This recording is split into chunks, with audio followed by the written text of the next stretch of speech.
deny the Republican nomination to Donald Trump, but to Ted Cruz as well. Just how would the conservative base react to that outcome? Glenn Beck joins me now. He's the founder of Blaze.com. It's a conservative website and TV network, and he's also endorsed Ted Cruz, by the way. Mr. Beck, welcome to Meet the Press. How are you?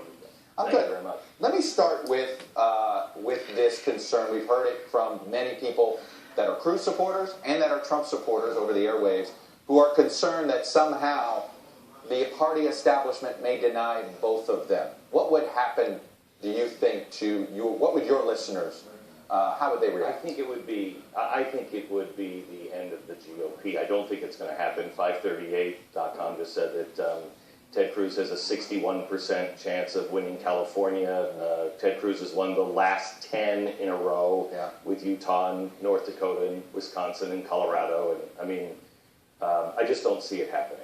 So you think if Paul Ryan is somehow plucked as the Republican nominee, that it would be the end of the GOP? I think it would be very bad.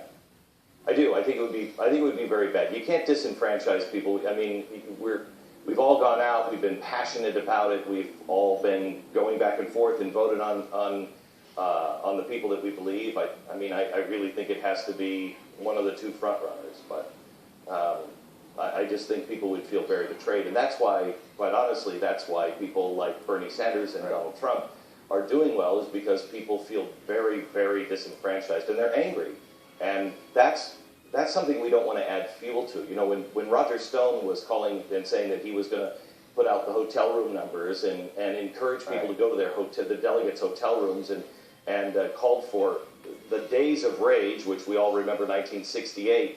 That's really not a good thing. We don't want to play into the anger and the hatred and vitriol. We're in this together. Martin Luther King said, we're either going to live like brothers together, or we're going to perish together like fools. Do you think Paul Ryan is running? I want to play a quick clip of for our viewers of a video he put out on Friday.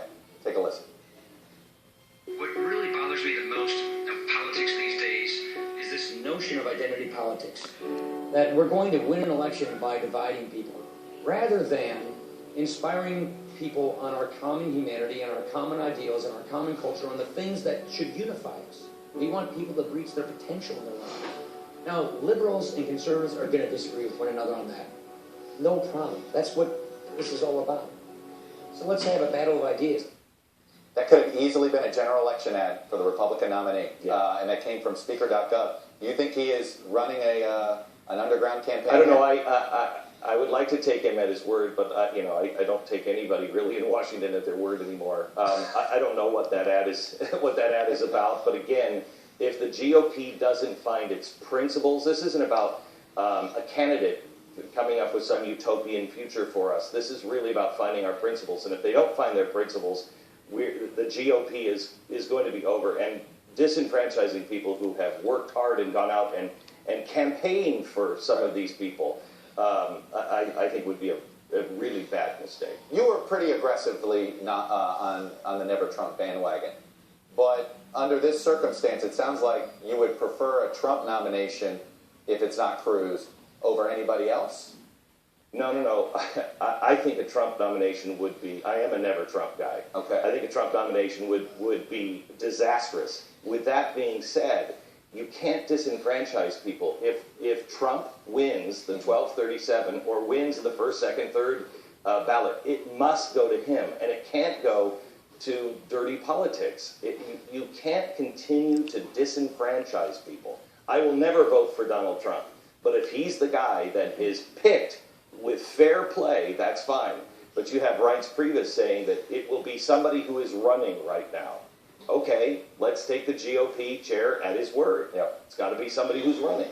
Does that mean you'll support a third-party bid? And will you actively try to get others to support a third-party bid if Trump's the nominee? I just don't think this is going to happen. And I haven't decided on what I would do. I know I will not vote for Trump, and I would probably go and just look for the strongest people in the House and the Senate that would keep Hillary Clinton at bay, because Trump is not going to win the general. If you look at the polls, Todd, you know this, no matter what they say, you look at the polls, Hillary Clinton wins every time with Donald Trump. All right, Glenn Beck, I'm going to leave it there. From theblaze.com. Appreciate it. Good to talk to you. Thank you. Thanks for coming on. When we come back, Our friends at SNL had some fun.